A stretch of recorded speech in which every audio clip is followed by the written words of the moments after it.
Hello, and welcome to Recording 2 of the Princeton Review WordSmart 2 Vocabulary Building Program. Each group of words is broken down into two complementary parts. For example, the first group is called At Home and Abroad. We'll examine each half individually and then review the group as a whole and mix things up a bit. Along with the groups of words and, of course, the definitions that accompany them, we'll also supply a series of speeches and stories to help further illuminate the meanings of the words and to help you memorize them. We'll begin with the first half first. Here are the at-home words. Domestic is first, and it means having to do with the household or family. Dogs, for example, weren't always domestic. They were originally wild and roamed freely. Eventually, they learned the value of behaving themselves and sticking around the home, of being domestic. They became domesticated. If a product is defined as domestic, for example, beer or wine, then it comes from within this country as opposed to being imported from elsewhere. Domestic bliss means ecstasy within the confines of one's own home. Domesticity is the noun form of domestic, and it refers to life at home. People who like hanging out at home are domestic types. Now, I'm trying desperately to think of a smooth segue to the next word, but I can't, so let's just do it. Okay, then here it is. Indigenous. Lox on bagels with cream cheese is indigenous to New York. It's a food that was invented in New York. Indigenous means native, originating in a given area. The pet salesman tried to convince us that the baby kangaroo was indigenous to our country, but I've a suspicion that he was pulling our leg. I happen to know that kangaroos are indigenous to Australia. Let's look at the word to describe a lazy bum who never gets off the sofa, let alone gets out of the house. Sloth. The sloth is actually an animal that hangs from branches, eats lots of food, and, well, that's about it. They never move. We can also use sloth as a noun to describe a person who behaves similarly. Ivan's weekends are devoted to sloth. He never gets up before the afternoon, and then he naps the rest of the day. He is slothful. That's the adjective. He devotes his time to sloth. That's the noun again. To act like a sloth is to be slothful. Sloth. Now look out, because here comes matriculate. When you enroll in a college, that is, give them your money and go there, in other words, you call it your home, you matriculate. Matriculate is not necessarily about college because you can matriculate anywhere you can enroll, but it's generally used to talk about college. I, for example, was accepted by several colleges but then refused to matriculate at any one in particular. Benny told everyone that he was matriculating at Oxford, but it turned out that he was really working for a dry cleaner from Des Moines. The people who hang out at those colleges could be called the denizens of those places. A denizen is a colorful way of calling someone an inhabitant. A denizen of the deep is really just a fish. The denizens of Rocky's Cave are turning green. They never see the sunlight. You can be a denizen of any place. It need not be a country or a city. You can be a denizen of a neighborhood, a street, a house, or even a dark corner. Any place you treat as if you lived there is a place where you are a denizen. Next in our little subgroup, the at-home words, is proximity. If your house is small, then you live in proximity to the others with whom you live. Proximity means nearness, and it's one of the most frequently misused words in the business. All too often, you'll hear someone say, I live in close proximity to the nuclear plant. But proximity means close to something. So to say that one is in close proximity is to be redundant. After all, you'd never say, I live closely close. Or nearly near. So lose the close when you say the word proximity. Living in proximity to the toxic waste dump has wreaked havoc on my complexion. I think I'll move. And I think you know that if you don't make the mortgage payments on your house, the bank may foreclose on the loan, take possession of the house, and then sell it in order to retrieve the money you owe. It's not a pretty picture, is it, Liz? To foreclose is to deprive a mortgager of his or her right to redeem a property. But that's not all, is it, Liz? No, it's not. Tell them what else the word means, Liz. Well, you can always use it to mean deprive, outside of the banking realm as well, as in, you gave me the keys to your apartment, but only after I'd been foreclosed from the most important thing of all, your heart. The act of foreclosing is called foreclosure. Okay, now pull yourself together because it's time for a quick quiz of the words we've just learned. Here then, in rapid succession, are the words from the at-home half of the group, at home and abroad. First things first, domestic. Having to do with the home or family. Also, not foreign. Matriculate. To matriculate is to enroll, usually in college. Proximity. Proximity means closeness or nearness. Sloth. Sloth is laziness or sluggishness. Indigenous. Something indigenous is native to a place. It belongs there naturally. Foreclose. Oh no. To foreclose is to revoke a person's right to own or redeem their property. To deprive. Denizen. A denizen is an inhabitant, a person who occupies the same place. Good. That's that. Now, once again, it's time to hear these words used in context. That's right.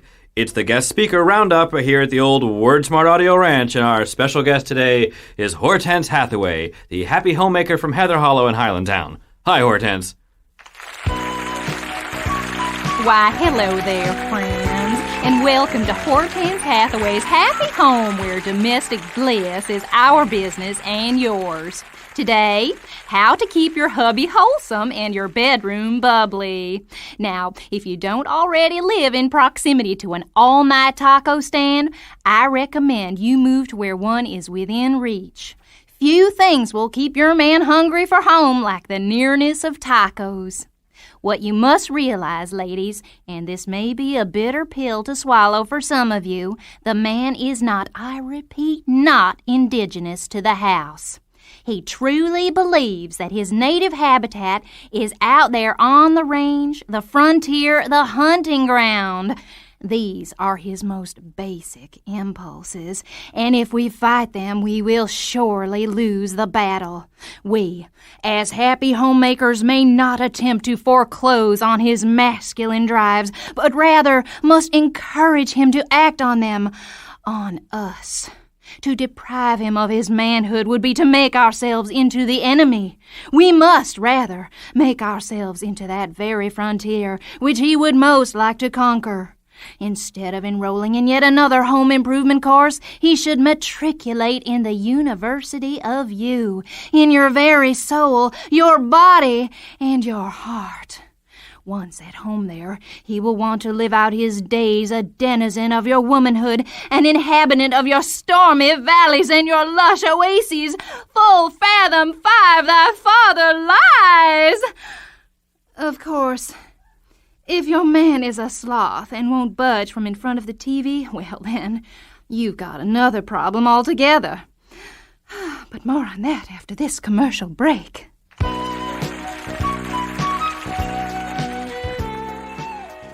Wait!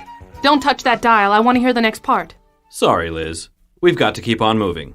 There's a whole other subsection to cover and only so much time to get it done. Oh, all right. Let's look at the abroad words then. These words all sound like the titles of books. The first one is Odyssey. That is the title of a book. It is? Yeah. Oh, who wrote it? Homer. Bart's dad? No, Liz. Homer lived in ancient Greece. He's been dead for thousands of years. Oh, so it's not that guy on TV? Are you really this unbalanced, or are you just playing around to keep us all entertained? Just playing around.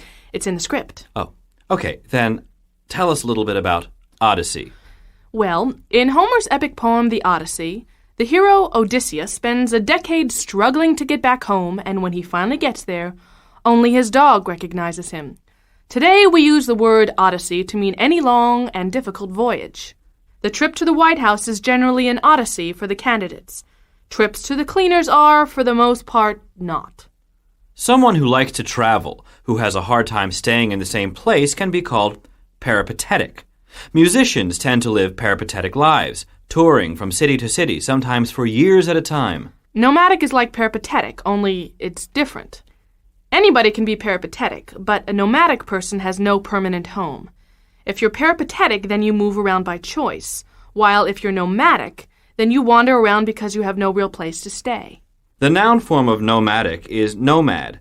Ever since he graduated, Junior has been a nomad. He drifts from place to place, living out of his backpack and taking the occasional odd job. He's been living a nomadic life. Some might argue that even though their 40 years of wandering through the desert ended thousands of years ago, The Jews are still a nomadic people with no geographic spot to call home.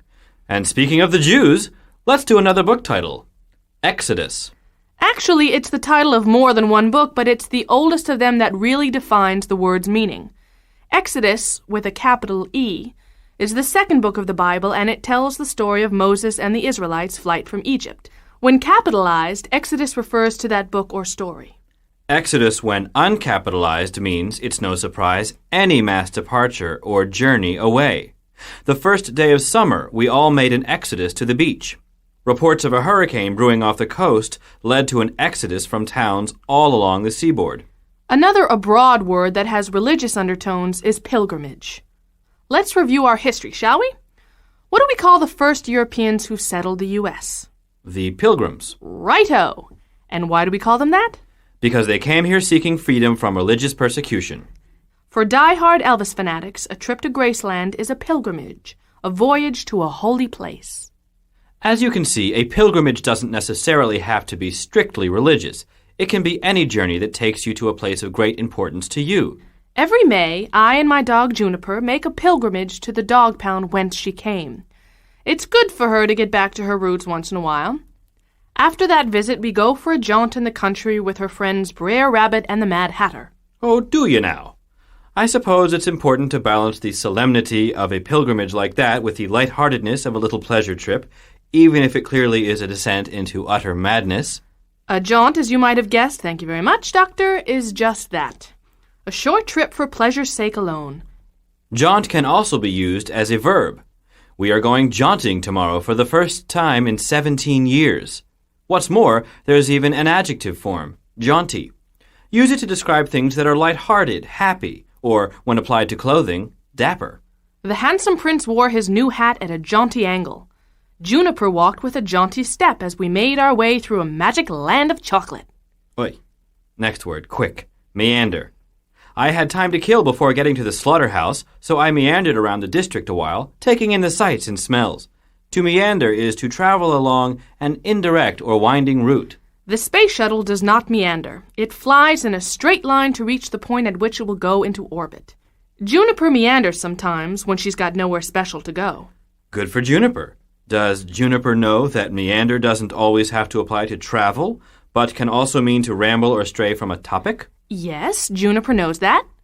For example, the critics loved the novelist's unique style but wished she wouldn't meander so. 7,000 pages is a bit long to tell the story of one day in one man's life. Shall we sally onward? Who's Sally? Not Sally, silly. Sally. Sally? Right, Sally. A Sally. It's a noun or a verb, not a name, at least when it's not capitalized. It means an excursion or an expedition. Let's take a little Sally to the Frisbee shop to find some new toys for Juniper. Last night's little Sally to the ice cream store turned into a virtual orgy of dairy and sugar consumption. Sally can also be used to mean a quick and witty bit of talk. Sophie Tucker was famous for her clever sallies, and woe betide the person who tried to beat her at her own game. The great Cyrano de Bergerac was also quick-witted and was always ready with a cutting sally for anyone who insulted his nose. His panache. As with so many words we're discovering, sally can also be used as a verb. To sally. As in, Richard sallied forth into the night only to return to us 30 years later, a shriveled-up shadow of his former self. Must have been too much red meat. Speaking of red meat, let's wrap this one up, shall we? That should be just enough words for the abroad half of At Home and Abroad. So let's do a quick review. I'll start with peripatetic. Someone peripatetic moves around a lot, doesn't stay in one place for long. Odyssey. An odyssey is a long, difficult journey. Meander. To meander is to take a casual, winding, or indirect route. Nomadic. To be nomadic is to have no permanent home. Exodus. Taken from the Bible, an exodus is a mass journey out of a place. A jaunt. A jaunt is a pleasure trip. Pilgrimage. A pilgrimage is a spiritual journey or a journey to a holy place. A sally. A sally is an excursion or expedition. It also means clever repartee. Any questions? None at all. In that case, let's put these words to the test, shall we? Let's hear them live inside the speech of a soul who can fill them with that special je ne sais quoi that transforms them from mere signifiers and their meanings into living, breathing ideas that sing and soar and give breath to their burden. Holy cow, what a line! In other words, here's our next special guest who will use the abroad words in context.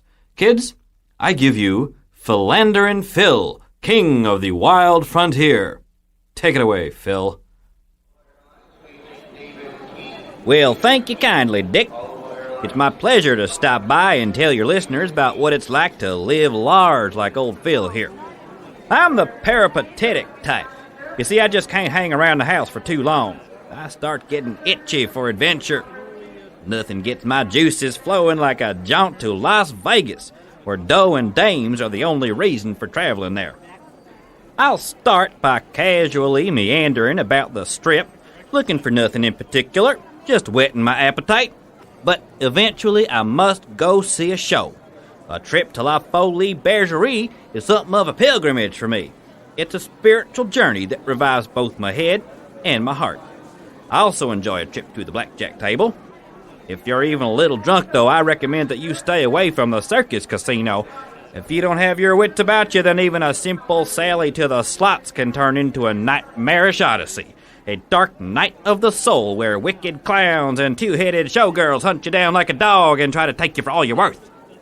Frankly, I feel sorry for those con artists.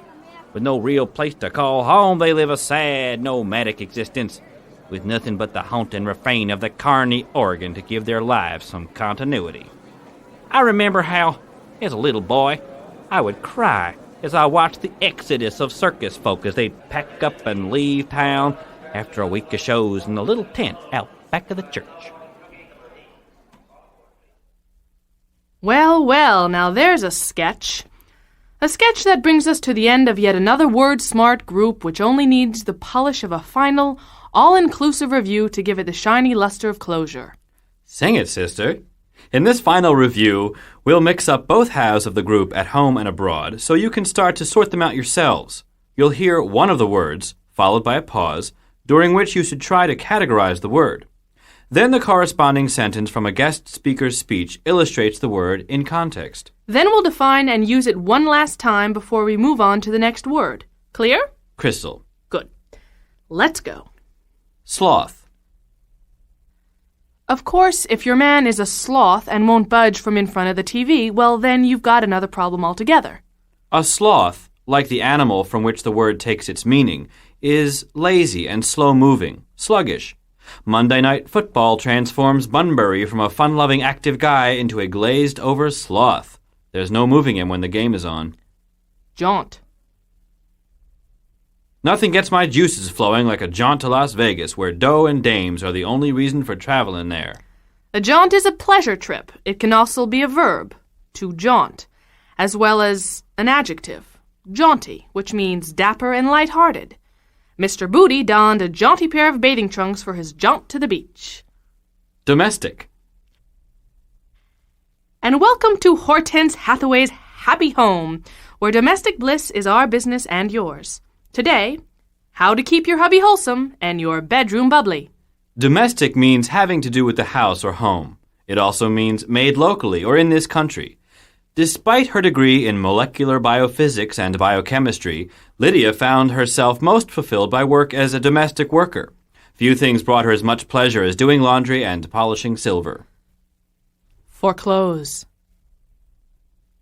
We as happy homemakers may not attempt to foreclose on his masculine drives, but rather must encourage him to act on them.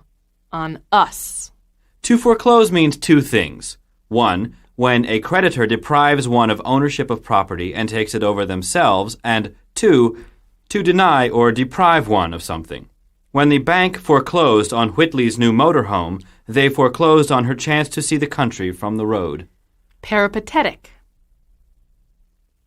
I'm the peripatetic type. You see, I just can't hang around the house for too long. I start getting itchy for adventure. Peripatetic means wandering, given to moving around a lot. Joan refused to endure Martha's peripatetic nature for another moment. No more wandering, she ordered. Exodus. I remember how, as a little boy, I would cry as I watched the exodus of circus folk as they packed up and left town after weeks of shows in a little tent out back of the church. An exodus is mass departure from a place. After Civil War broke out, there was an exodus from the burnt-out provinces to the relative safety of the cities. Indigenous. What you must realize, ladies, and this may be a bitter pill to swallow for some of you, the man is not, I repeat, not indigenous to the house. Indigenous means native to or naturally occurring within. Fish are indigenous to water, and as far as we know, there is no indigenous life on the planet Mars. Meander. I'll start by casually meandering about the strip, looking for nothing in particular, just whetting my appetite. To meander is to take an indirect or winding route to a place, or, for that matter, a point in a discussion. As Juan and Judy meandered through the meadows of their mountain village, she meandered about the possibility of their adopting a child. Denizen. Once at home there, he will want to live out his days a denizen of your womanhood, an inhabitant of your stormy valleys and your lush oases. A denizen is an inhabitant of a place. Look at what's happened to so many of the denizens of Club Love Me or Leave Me. Most of them have either freaked out from too many drugs or dropped out from not enough. Now there are no more denizens of that club left. Pilgrimage. A trip to La Folie Bergère is something of a pilgrimage for me. It's a spiritual journey that revives both my heart and my head. A pilgrimage is a spiritual journey or a trip to a holy place. Polly so adored Ms. Streisand's work that on her pilgrimage to the singer's home she could barely raise her eyes to look upon the gate. Nomadic. With no real place to call home, they live a sad, nomadic existence, with nothing but the haunting refrain of the Carney organ to give their lives some continuity. Nomadic means without a permanent home, forever. Flight attendants, heroes of the sky, lead largely nomadic lives, flying from one city to the next, making temporary homes in airport hotels or the homes of friends and kindly strangers. They are nomads. Proximity. Now, if you don't already live in proximity to an all-night taco stand, I recommend you move to where one is within reach. Proximity means closeness or nearness. Honey, I would muddle through 16 miles of doggy-do. Oh, baby, that's the least I'd do for proximity to you. Why, Richard, how charming! Odyssey. Then, even a simple sally to the slots can turn into a nightmarish odyssey. An odyssey is a long and often difficult journey. After the train derailed and I helped to bury the dead, then my real odyssey began. I had to walk 1,700 miles to the nearest phone, in bare feet no less. Matriculate. Rather than wanting to enroll in yet another home improvement course, he should want to matriculate in the University of You. To matriculate is to enroll officially. At most colleges and universities, you're not allowed to attend classes or take exams until you've matriculated. Here's our last one. Sally, with a lowercase s. If you don't have your wits about you, then even a simple sally to the slots can turn into a nightmarish odyssey. A sally is a trip or expedition. In verb form, it's to sally. It also means a clever bit of verbal repartee. Maynard sallied forth from the wings, and no one who witnessed it will ever be the same. And that, mein Kinder, brings us to the end of yet another group, at home and abroad. Next group of words. It's called hide and seek. You'll be introduced to words that concern those things which are difficult to see, mysterious, or hidden. After that, we'll tackle the words that describe that which is clear, obvious, or seen. Mm-hmm. Okay, Dick, you can open your lips now. Mm-mm. Why not? Because I'm being elusive. Well, there's our first word. Elusive, meaning hard to pin down or evasive. Why are you being elusive? Because I know that most people find that very attractive. If I avoid your glance, mumble instead of answering your questions, don't return your phone calls, walk away from you, and behave in an elusive manner, I'll have you begging for a date with me. I only date men who treat me with respect. In fact, elusive is often used to describe criminals who are hard to catch, and I sure don't date criminals. but it can also be used to describe ideas or answers to puzzles. The cure for AIDS remains elusive. Doctors haven't been able to find an antibiotic for the disease because it mutates in the body so quickly. That's right. That's why it's such an enigma, or mystery, to doctors and scientists. Enigma is a noun meaning puzzle. The Sphinx, that winged monster from Greek mythology, always spoke in enigma. When a Greek hero couldn't answer the riddle, she destroyed him.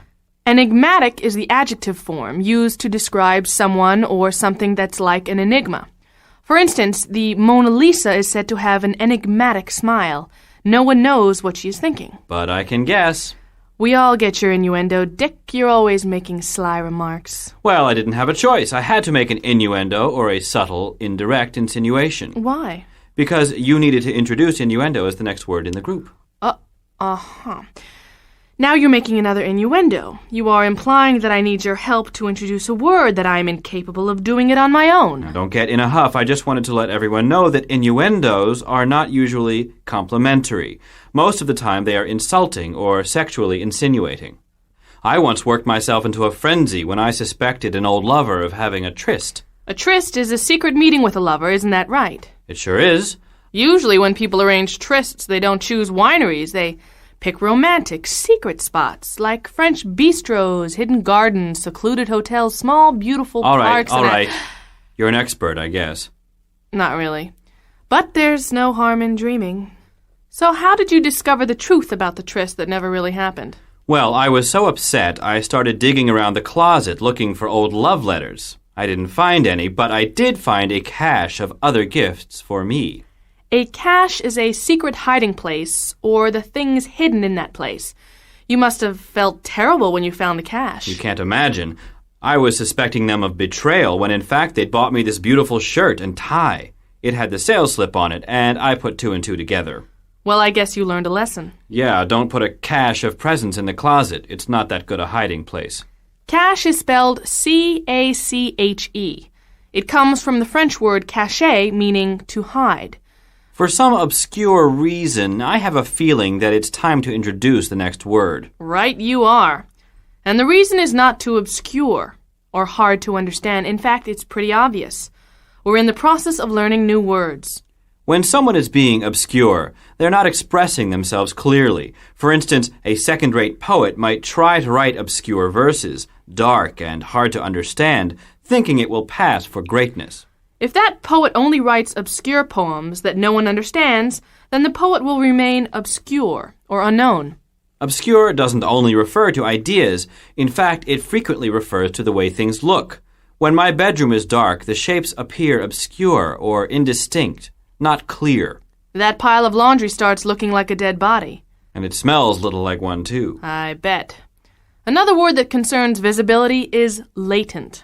When something is latent, it is present but not visible. So a photographic image is latent in a piece of exposed film. It's there, but you can't see it until it's developed. Right. Latent emphasizes the hidden quality of something. If a person is said to have latent abilities, it means those abilities are not seen, although they exist. A disease can remain latent also. A person who has cancer, for example, can have cancerous cells that may not be active or multiplying. The disease is said to be in a latent or dormant, sleeping stage. The last word from the hide half of hide and seek is implication. An implication is something implied or suggested. For instance... Gee, Dick, that hot fudge sundae sure looks scrumptious. I've always loved the taste of rich chocolate combined with cool, creamy vanilla. Liz is making an implication that she wants a bite of my sundae. Not very subtly, I might add. When someone makes an implication, they are expressing themselves indirectly. When my friend told me she was getting a headache, she was really making the implication that I was giving her too much advice and should be quiet. When someone makes an implication, the listener must infer or figure out the meaning. That's right. Well, that went rather smoothly. There's one. You just implied or made the implication that we had just finished the words in this half of the group. You have inferred correctly. In other words, you figured out my message without my having to say anything directly. Now get this one too. Let's quickly review the meanings of these the hide words. Elusive. Hard to pin down. Enigma. mystery or puzzle, innuendo, sly remark or subtle insinuation, tryst, secret meeting with a lover, cache, a secret hiding place or things hidden in that place, obscure, hard to understand, dark, unknown, latent, present but not visible, implication. something implied or suggested, ramification. Terrific! Let's move on to the inexorable next step in the process. Now you hear a speaker use all of these words in context. Listen carefully as the lovely Princess Driana Warkinda tells you a little bit about her fairy tale life. Look, kid, despite how things might appear, living in a fairy tale ain't all peaches and cream, princes and petticoats. When the king, my father, told me to start acting like a princess, I understood the implications. Shut up and dye your hair blonde. We had one prince stop by. He kept turning to my father and making all kinds of insulting innuendos about my clothes. Well, sorry, guy, I don't happen to like pink dresses, and I ain't putting on a hoop skirt and a corset for anyone, particularly not for that cheese ball in cheap tights. He kept sighing and groaning and telling Dad about romantic trysts he'd had in second-rate palaces with doe-eyed princesses who can't spell their own names. I'm honestly puzzled. It's really an enigma to me. Why does princess have to equal pea-brained? Underneath my bed, I've got a cache of pamphlets published by UPON, United Princesses of the Neighborhood. I've tried to explain some of their radical theories to Dad. He grimaces and tells me not to read obscure writings that I couldn't possibly understand. Ha! He's the one who doesn't get it. He's still living in the Middle Ages. His concept about what makes a true princess is so elusive he can't even explain it. The only thing he's certain about is that I don't fit the proverbial slipper. I tell him that I don't have to wear high heels in order to prove I'm a woman. He says I have latent hostility towards men and the monarchy. Oh boy, that's a good one. He hasn't seen anything yet. Wait till I'm queen. Well, now, that wraps up the hide words from hide and seek. We just finished the hide words, and now let's take a look at those from the seek half of the group. These have to do with that which is easily seen, understood, or apparent. Ascertain is our first word, and it means to determine with certainty. After the detective examined the corpse and the murder weapon, he was able to ascertain with absolute certainty the time of death. How could he possibly figure that out by only examining the body and the weapon? Because the victim had been bludgeoned to death with a grandfather clock. Aha! Pretty clever. Thanks. Your turn. After tasting the cherry pie, Maurice was able to ascertain that the chef had previously made a batch of garlic bread. The chef hadn't washed his hands, and there were definite traces of garlic in the pie. Nice. The next word is explicit. Ooh, good. I'm excited already. No, Dick, the word is explicit. It's not an explicit word. Darn. Explicit means clearly and directly expressed. For instance, Joey's mother gave him explicit directions to follow in case of a fire. The directions were clear and easily understood. The word explicit can be used to describe materials that are sexually graphic, but the word itself does not necessarily have a sexual connotation, although, from Dick's reaction, you wouldn't realize it. You've made your point. So, when they give a movie an X rating because it's sexually explicit, they are saying that the sexual behavior in the film is clearly expressed or not hidden. You got it. Explicit sounds like implicit, but it's really its antonym. Implicit means indirectly expressed or implied. Although no one told Frances not to drop her sister's baby on the floor, there was an implicit understanding that the baby was well liked and should be treated gently and with love. My third cousin, Philomena, is notorious for her treatment of small animals, meaning she is known widely and unfavorably because of it. Notorious usually has negative connotations, whereas famous does not. Criminals or outlaws are often described as notorious. And if you are notorious, you gain notoriety. So Philomena's notoriety as a ruthless rodent ravager made her an unlikely candidate for jobs in veterinary clinics, although it did help her get a job as an exterminator. Let's leave Philomena behind as we move on. Wouldn't it be preferable to evoke feelings of goodwill and peace in our definitions? I guess so. Evoke is a verb meaning to bring forth or awaken. My Philomena stories may perhaps evoke feelings of disgust and terror, but let's be honest, who really likes rodents anyway? Liz. What? This conversation is evoking many memories of similar conversations I used to have with my brother. Did he torture rodents like my cousin Philomena? No, but he did drive me crazy. I'm just trying to evoke or produce a reaction from you. I can see that. I once had a teacher who used to jump on the desk if the class seemed tired. What kind of reaction did that evoke? I don't know. I always slept through the class. Ah ha ha ha. That's a patent or obvious lie. How do you know? Because you're a good student. You would never show such patent disrespect. You're right. And I appreciate the compliment. You even managed, in your own clever way, to incorporate a new word, patent, meaning open to observation or notice. It's interesting that patent can also be used as a noun, meaning a grant conferred by the government to an inventor, giving the inventor sole rights over his or her invention. I like to think of it this way. If I get a patent for my invention, it is patently mine. It is clearly seen and stated as mine. I don't need to keep it a secret any longer. Well, it is patently foolish to spend any more time on patent, because it is patently obvious that we know what it means. I'm glad to see that you don't have any trouble being forthright, Dick. No, it never has been too hard for me to go straight to the point. I agree with you there.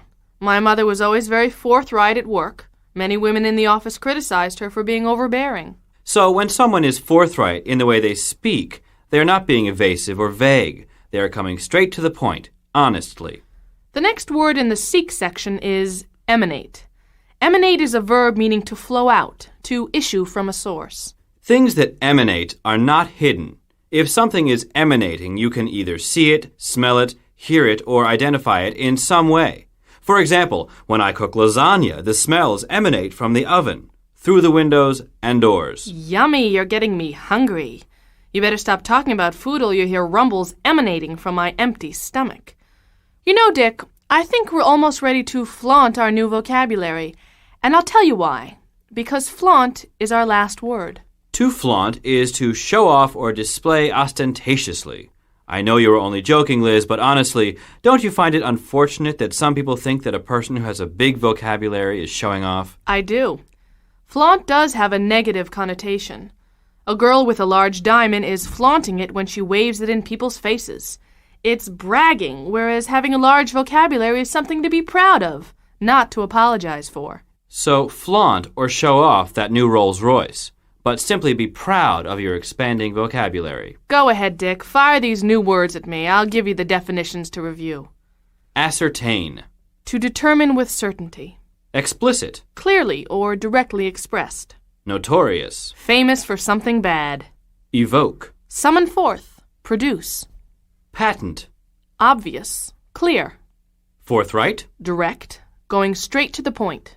Emanate. Come forth. Issue. Flaunt. Show off. Display ostentatiously. Bingo, you got 'em all. Give the lovely lady a ceramic figurine. All right, Dick. Without further ado, let's move on to the speech using all the words we've learned in the seek half of the group Hide and Seek. With us now is Merle Gister, a native New Yorker. Who taught you how to drive? Moron, get out of my way! Sorry, busy day. Yeah, I'm a real New Yorker. I'm a cab driver. I guess New York cabbies are notorious for yelling, bad language, rudeness. But hey, this job would kill an ordinary man. You gotta be tough. You gotta get people where they're going quickly and efficiently, or you're not gonna make a living. I don't think I'm rude. I think I'm forthright. Tell me where you wanna go, I'll take you there. Now, I don't want to flaunt my knowledge, but I know every street in this city. I can even drive Queens. So don't give me advice. I don't want you getting into my cab and giving me explicit directions on how to get you to 73rd and 5th. I know how to do it. That's why I'm the driver. Don't tell me you got a better way to do it.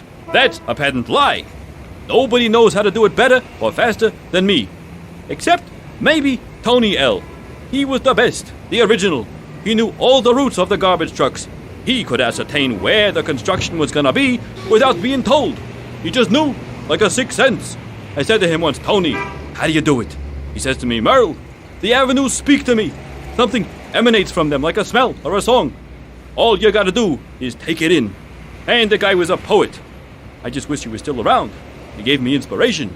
Just speaking of him evokes feelings of respect and, yes, even love in me. I thought I said get out of my way! Fathead! I haven't got all day. Ugh.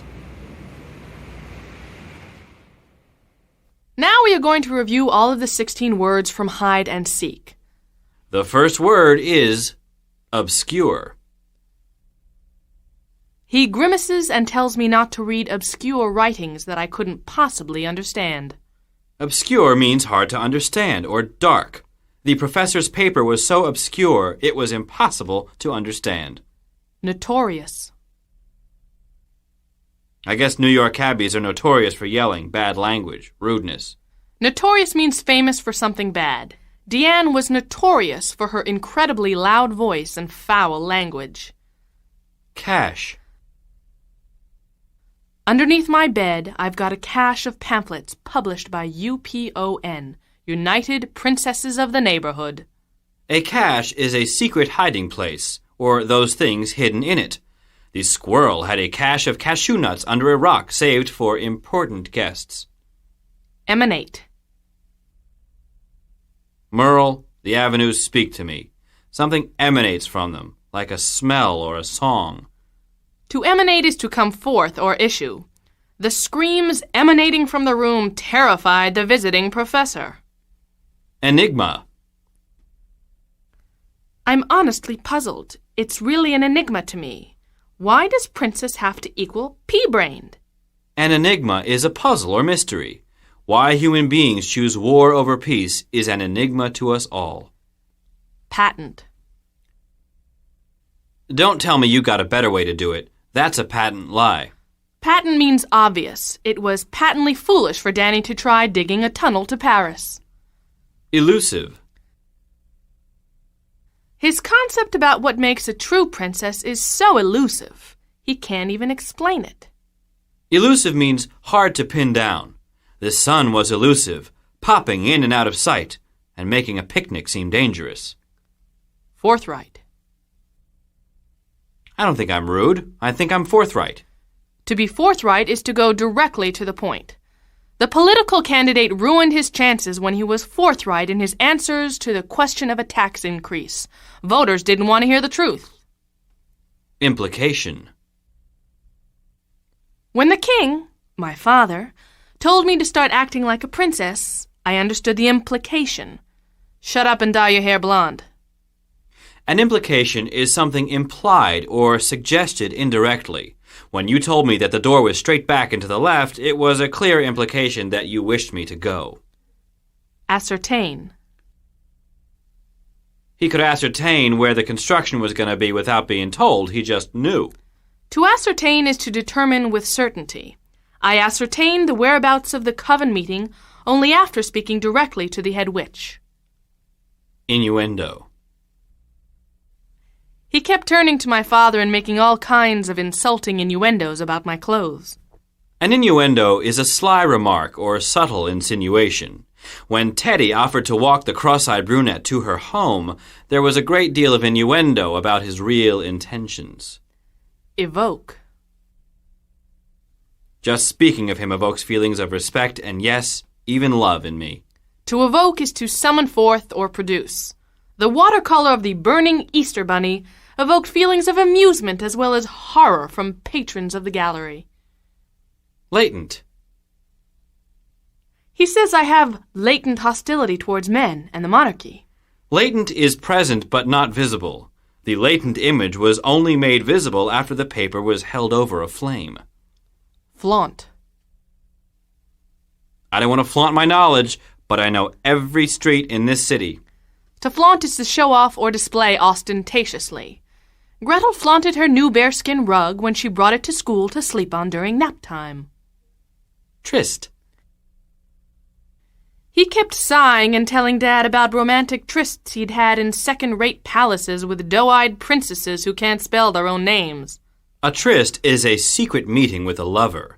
Jonathan was perplexed when Marta planned their next tryst to take place at the back of the butcher shop. Explicit. I don't want you getting in my cab and giving me explicit directions on how to get to 73rd and 5th. I know how to do it. Something explicit is clearly and directly expressed. The woman gave Walter explicit instructions on how to deactivate the bomb. Unfortunately, he decided to do it his own way. Now we're finished with the words which form the groups hide and seek. To help you learn these new words, it's a good idea to take a look at their spelling. You'll find them printed on the enclosed insert card. So now, without further ado, allow us to introduce the next word group, war and peace. Ah, something light for the summer, I see. As is our custom here in the very special world of WordSmart Audio, we're going to plunge right in and start learning the words. We'll begin with the war half of war and peace, and here's the first word. Plunder. Half the fun of conquering your enemies is plundering their homes and taking all of their worldly possessions. To plunder is to loot, to ransack. After a day-long fast, Leon plundered the refrigerator, consuming everything in his path. He savored every bite of his plunder. That's the noun form of plunder. When you plunder, the items that you take are called your plunder. Let's continue plundering the words in this group by taking genocide next. Ah, here's a delightful word. One of the world's favorites. Let's start by looking at how genocide is constructed. The latter half of the word is the root side, spelled C-I-D-E. You might recognize this root from words like homicide or insecticide. Side means to kill. You know what an insect is, so when you put the two together, you get insecticide or insect killer. Homo means same, so homicide is literally same killer or murderer. The first half of the word genocide is gen or gene, as in the book of Genesis, or genetic. This root means beginning, first, type, or kind. So genocide means the killing of a whole race or kind of people. Hitler's policy of genocide against the Jews, his effort to bring about their total demise, has made him the single most despised man in modern history. In more recent times, crime has gotten so bad in many American cities that at night, police have instituted something close to martial law. Really, they're just imposing curfews, but they can feel like martial law. Often confused with marital, which means having to do with marriage, martial means warlike or having to do with battle. Not that some marriages aren't a little martial. Tee-hee-hee. Martial law, then, is the law that's imposed when there's a war going on, or when a military government imposes rules to gain control of a chaotic or dangerous situation. Judo and karate are known as the martial arts because they have to do with battle. To assail is to attack vigorously, either physically or otherwise. You may remember that attackers are often called assailants. Well, the connection is clear. Tommy was arrested and sentenced to 18 months of hard labor for assailing passing cars with snowballs. Linda publicly assailed her husband for having an affair by calling him a liar in the editorial section of the Daily News. That creep.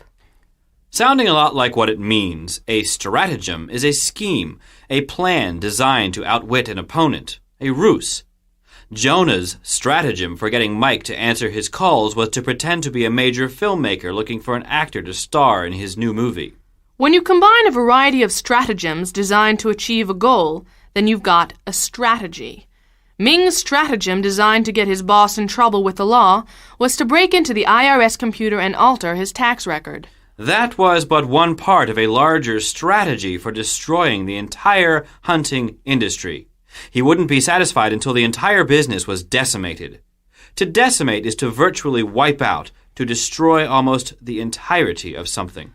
Obvious examples of things that decimate, too rarely used a word in my book, are atomic bombs, plagues, and affairs of the heart. Mark Furness had many unappealing traits, not the least of which was his decimating bad breath.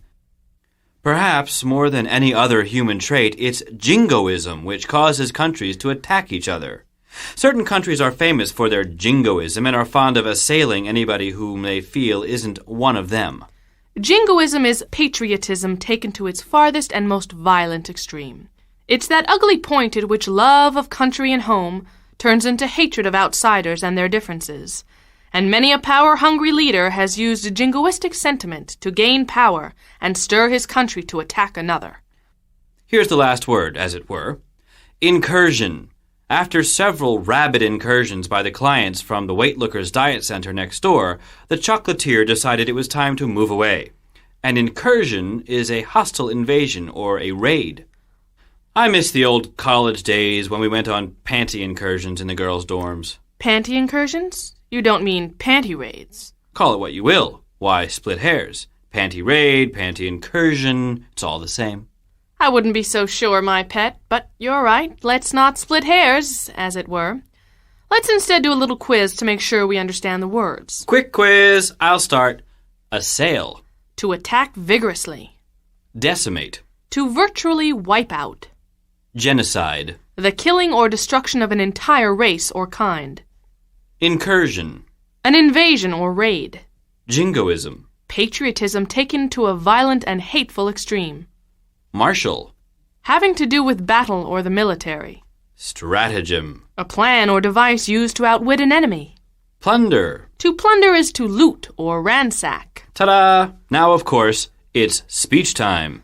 For this one, I went home to find the person whose feet best fit these particular shoes. It took a little prodding and not a few loaves of my special home-baked banana bread to get her to talk with us. But here she is, my exterminator, Candy Flickett.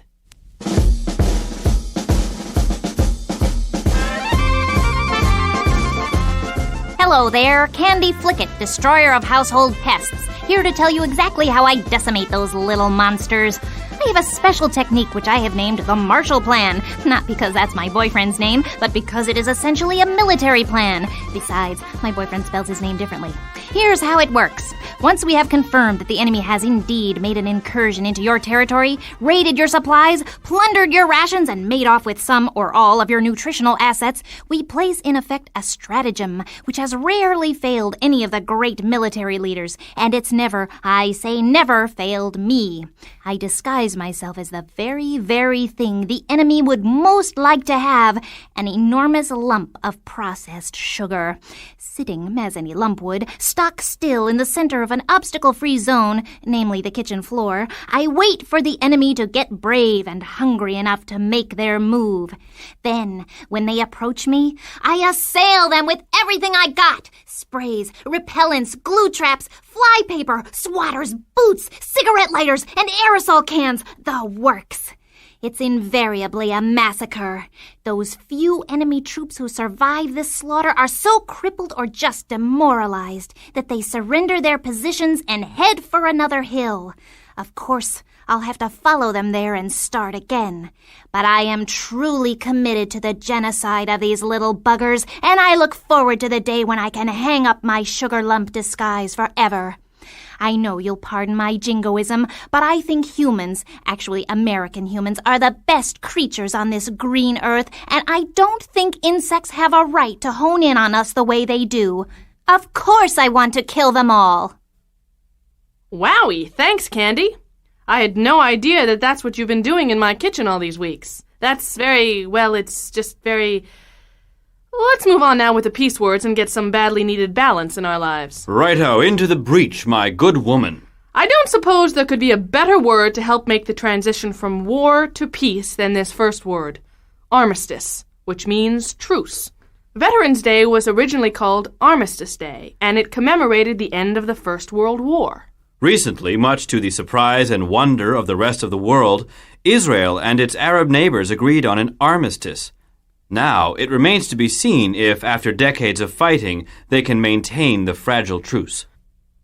A similar word is concord. Many words begin with con, which connotes togetherness, and whereas armistice refers specifically to the putting up of arms, concord implies general harmony and agreement. For example, while they may have agreed on a plan for an armistice, the Israelis and the Arabs will have to work long and hard before they live in concord with one another. A truce is one thing, happiness is another. The root dis represents the opposite of con, so of course discord is the opposite of concord. Hey, don't touch me, not allowed. I said no. Coffee? Are you out of your mind? These are the sounds of discord. Yes, I'd love to. Why, thank you. Of course, I wish you would. Isn't that nice? These are sounds of concord. Halcyon evokes such images of peace, comfort, and serenity that it's actually being used as the name of a drug designed to make people feel more at ease. You may have heard of the halcyon days of youth, meaning carefree, peaceful, idyllic, and serene. It leads one to wonder just who in the heck came up with the term halcyon days of youth. Youth, as I recall, was anything but halcyon. We'd better move on to a new word before I slip back into a panicky mood. Let's look at another word that's about as likely as halcyon days of youth, and that's utopia. Ah, utopia, the ideal society, the perfect world. Many people have theorized about what would make a utopian society, but one of the reasons it's such an impossible goal is that no one could ever agree about what would make it perfect. Right, which is why, even though the noun utopia means a perfect society, when used as an adjective to describe a person's character, as in he's a utopian, then it means that that person is being specifically unrealistic, impractical, or overly optimistic. Let's move on and take a gander at pastoral. When I'm in the city, I long for pastoral settings, but inevitably, the minute I get to the country, I practically die of boredom. Pastoral means like the country, rural, peaceful, calm, and rustic. Many people prefer a pastoral existence to anything else. Pastoral settings tend to be good for reflection, relaxation, and occasionally hunting. But I think it would be safe to say that once you start shooting at animals, a pastoral setting ceases to be pastoral and becomes something else, like a nightmare. I'm getting panicky again. Let's keep moving on. Another peace word will do me good. Another peace word will assuage your anxiety and relieve your tension. Oh, clever, clever! Assuage is the word, isn't it? To assuage is to soothe, pacify, ease the pain, or relieve. A good antacid will assuage the pain of a lousy dinner, while a well-wrought divorce agreement will help assuage the ex-husband and wife. Assuage is a versatile word that can be applied to a wide range of situations. Lots of things can be assuaged or made better. Guilt can be assuaged, so can anxiety, soreness, fear, or anger. Conciliatory means peacemaking, attempting to resolve a dispute through goodwill. When peace is made, we say that the warring parties have come to a reconciliation. After putting back a few drinks, the otherwise irreconcilable couple found themselves deep in a conciliatory embrace. A related word, reconcile, is to bring two things into agreement. The incurably chic interior designer reconciled the living room and the dining room by matching the animal skins on the seats of his chairs. Next word. Last word. Propitious, which means marked by favorable signs or conditions. While they're merely conjecture, the rumors that Barbara might sing again are nonetheless propitious. I'll say, the fact that there's even a rumor is a good sign. I'll kill for a ticket. For tornado watchers, if I may change the subject once again, low-hanging black clouds are a propitious sign. Tornadoes often follow. What a thrill. See, I'm a tornado phobe. They terrify me, so low-hanging black clouds are anything but a propitious sign. They make me panicky. Strangely enough, few of these peace words have actually been propitious. We've both ended up feeling depressed and a little bit on edge. Very strange indeed. Well, no matter. Our course is clear. We must forge ahead and do a quick review of the words from this half of the group, so let's hit it. And it goes a little something like this. Halcyon. Carefree, peaceful, serene. Armistice. A truce, an agreement to put up arms. Utopia. The perfect society. To assuage. To ease the pain of, to soothe or pacify. Concord. Agreement, harmony. Pastoral. Like the country, peaceful in a rustic, nature-oriented kind of way. Propitious. Favorable, fortunate. Conciliatory. Peacemaking, resolving a dispute by way of goodwill. I bet you know what time it is. Speech, speech! Yay! Who is it? Who is it? It is I, the Almighty. You knew I would have to make an appearance eventually. Well, here I am. I have come again to bring peace, harmony, and concord to vocabulary students the world over. Actually, I'd be glad if I could assuage just a few of the problems I left behind here on Earth. But it's not going to be easy making things better. Not with this mess. I know. Now that I'm here, you all expect me to just snap my heavenly fingers and you'll suddenly be living in a utopia where life is perfect. Well, I already tried that once, and it didn't take you very long to screw it up. And if I thought those two eating the apple of knowledge wasn't a propitious sign, well, look at what happened to planet Earth since then. You kids have destroyed the pastoral beauty that was once the Garden of Eden. All that natural beauty down the drain. But enough whining. Let's get to work. I'm here precisely because I'm feeling conciliatory, and I want to make things better again. I'll never be able to restore mankind to those golden, carefree, halcyon days of its youth, but there should be something we can do to make a start. First things first. You kids have got to declare an armistice in your war against nature. I mean, seriously. She's your mother, and I think she deserves a little respect. And remember, you may be able to fool me, but you definitely can't fool her.